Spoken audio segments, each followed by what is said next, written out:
Possible 211 in progress. Overview of battle in North Hollywood paragraph.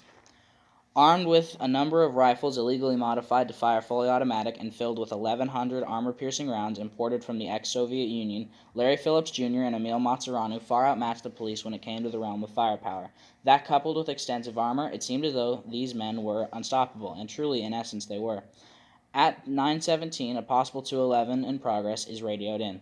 At 9:24, the two suspects exit the Bank of America from the north and south entrance. Both seeing the swath of policemen in front of them, they begin firing their rifles in a sweeping motion, the armor-piercing rounds ripping through the police cars and other means of cover like paper towels. Officers and civilians dive for cover as the suspects fire without regard across the street at officers.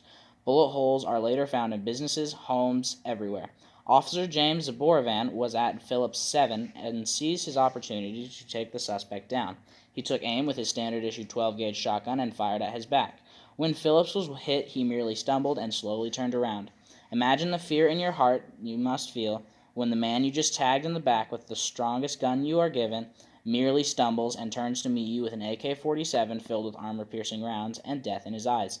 Phillips unleashed the fires of hell on Zaborovan, who bravely dived to shield two unarmored officers with his bulletproof vest, likely saving their lives and sustaining a heavy gunshot wound in the process. They are able to get in the cover of a nearby dentist office where the dentist does his best to tend to the wounded officer. On a side note, the man still practices at that location to this day, now called Bulletproof Dentistry. At 9:31, the two suspects move north to where their getaway vehicle is parked. The two men continue shooting for a few minutes until Matsaranu got into the vehicle and Phillips retrieved another assault rifle from the trunk of the vehicle and continued to fire at anything that could even vaguely resemble a living thing. At some point in this exchange, Phillips is shot in the hand and has to use his forearm as a support in order to continue firing. Other than Bismarck-esque lucky shots, the officers' weapons were completely useless. It was even bad enough that they were forced to go to a local gun store and beg the owner to lend them something to even the playing field. At 9:42, LA SWAT officers arrive. Matsaranu slowly drives the vehicle up the street while Phillips walks alongside using the vehicle as cover. At 9:53, for reasons unknown, the suspects split from one another. They turn east on Archwood Street, and Matsaranu continues down the street while Phillips takes cover behind a big rig. Phillips' rifle jams, and unable to clear the simple blockage due to his injured hand, he drops his rifle and draws his Beretta pistol. After exchanging a few more rounds with officers, he is shot once more. Dropping the pistol, he picks it back up again and uses it to take his own life.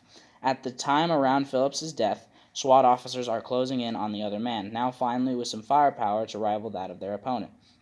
After his vehicle is rendered useless, Matsaranu attempts to steal passing vehicles as a means of secondary getaway. He gets into a truck that was vacated by a terrified driver who fled immediately, only to realize that the keys were no longer in the vehicle. Utilizing the stall in the firefight, a patrol car sped up to their combatant and forced him back behind the original escape car as cover.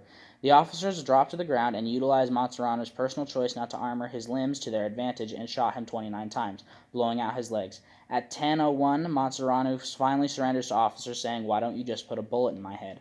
He bled out on scene.